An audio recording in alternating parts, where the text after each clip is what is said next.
Hi అండి, అందరికి నమస్తే. Shri Basavalinga curry points and మిల్స్లో ఈరోజు సాయంత్రం కర్రీస్ అంటే చూసేసుకుందాం రండి ఫ్రెండ్స్. ఈరోజు కర్రీ వచ్చేసి టమాటా పప్పు, పాలకూర పప్పు, sambar, meal maker curry, white rice, టమాటా ఆలు కర్రీ, మినపప్పు కర్రీ,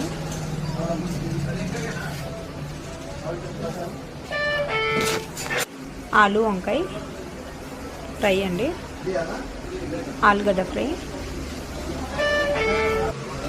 చపాతీలు. అంతేనండి. Shri Basavalinga curry points and మిల్స్లో ఈరోజు సాయంత్రం కర్రీస్ ఇవేనండి. వీడియో నచ్చితే లైక్ చేయండి, మా ఛానల్ని సబ్స్క్రైబ్ చేసుకోండి ఫ్రెండ్స్. మరి ఏది ఏ రేట్ అనేసి ఫుల్ వీడియోలో చెప్పేసానండి. బాయ్.